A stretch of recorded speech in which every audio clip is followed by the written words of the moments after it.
the Wonderful Wizard of Oz by L. Frank Baum. The Queen of the Field Mice. "We cannot be far from the road of yellow brick now," remarked the Scarecrow, as he stood beside the girl, "for we have come nearly as far as the river carried us." The Tin Woodman was about to reply when he heard a low growl. Then, turning his head, which worked beautifully on hinges, he saw a strange beast come bounding over the grass toward them. It was indeed a great yellow wildcat, and the Woodman thought it must be chasing something, for its ears were lying close to its head, and its mouth was wide open, showing 2 rows of ugly teeth, while its red eyes glowed like balls of fire.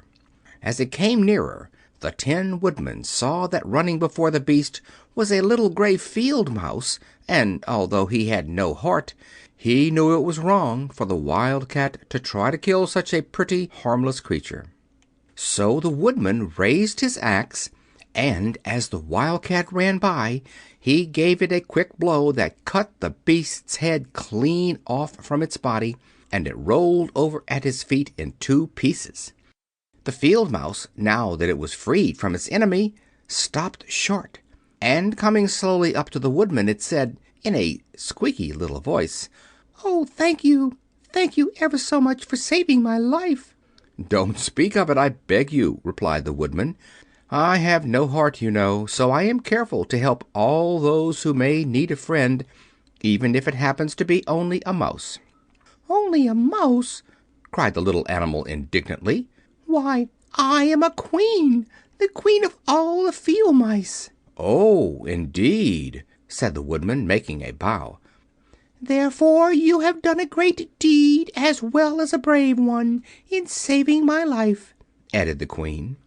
At that moment several mice were seen running up as fast as their little legs could carry them, and when they saw their Queen they exclaimed, "Oh, your Majesty, we thought you would be killed. How did you manage to escape the great wildcat?" They all bowed so low to the little Queen that they almost stood on their heads. "This funny Tin Man," she answered, "killed the wildcat and saved my life. So hereafter you must all serve him and obey his slightest wish." "We will!"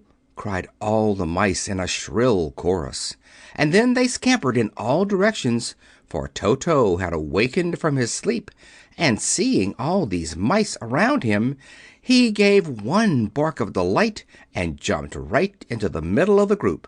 Toto had always loved to chase mice when he lived in Kansas, and he saw no harm in it.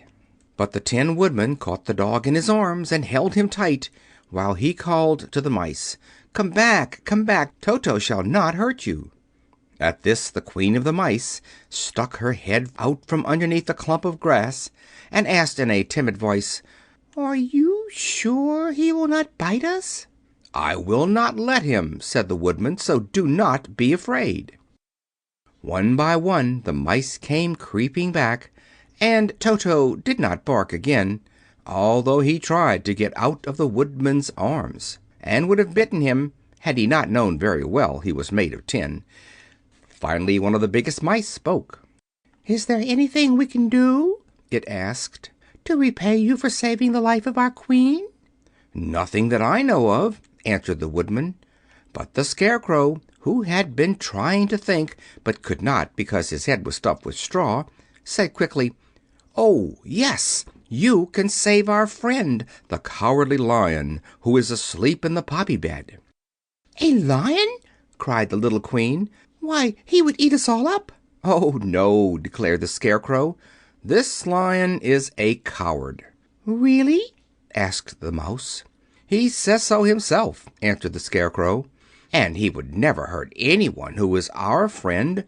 If you will help us to save him, I promise that he shall treat you all with kindness."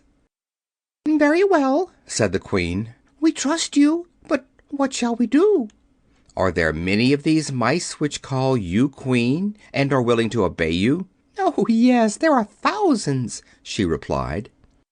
"Then send for them all to come here as soon as possible, and let each one bring a long piece of string." The Queen turned to the mice that attended her and told them to go at once and get all her people. As soon as they heard her orders, they ran away in every direction as fast as possible. "Now," said the Scarecrow to the Tin Woodman, "you must go to those trees by the riverside and make a truck that will carry the Lion." So the Woodman went at once to the trees and began to work, and soon he made a truck out of the limbs of trees, from which he chopped away all the leaves and branches. He fastened it together with wooden pegs and made the four wheels out of short pieces of a big tree trunk. So fast and so well did he work that by the time the mice began to arrive, the truck was all ready for them. They came from all directions, and there were thousands of them, big mice and little mice and middle-sized mice, and each one brought a piece of string in his mouth. It was about this time that Dorothy woke from her long sleep and opened her eyes. She was greatly astonished to find herself lying upon the grass, with thousands of mice standing around and looking at her timidly. But the Scarecrow told her about everything, and, turning to the dignified little mouse, he said, "Permit me to introduce to you Her Majesty, the Queen." Dorothy nodded gravely, and the Queen made a curtsy, after which she became quite friendly with the little girl. The Scarecrow and the Woodman now began to fasten the mice to the truck, using the strings they had brought. One end of a string was tied around the neck of each mouse and the other end to the truck. Of course, the truck was 1,000 times bigger than any of the mice who were to draw it, but when all the mice had been harnessed, they were able to pull it quite easily.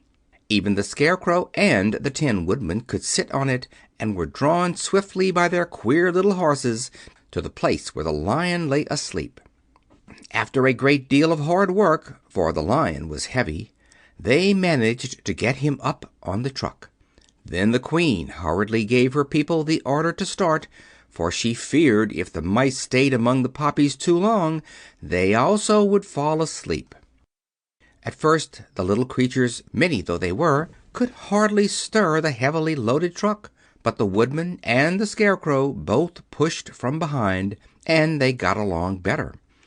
Soon they rolled the Lion out of the poppy bed to the green fields, where he could breathe the sweet fresh air again, instead of the poisonous scent of the flowers. Dorothy came to meet them, and thanked the little mice warmly for saving her companion from death. She had grown so fond of the big Lion she was glad he had been rescued. Then the mice were unharnessed from the truck and scampered away through the grass to their homes. The Queen of the Mice was the last to leave. "If ever you need us again," she said, "come out into the field and call, and we shall hear you and come to your assistance. Goodbye." "Goodbye," they all answered, and away the Queen ran, while Dorothy held Toto tightly, lest he should run after her and frighten her. After this they sat down beside the Lion until he should awaken, and the Scarecrow brought Dorothy some fruit from a tree near by, which she ate for her dinner. End of chapter 9.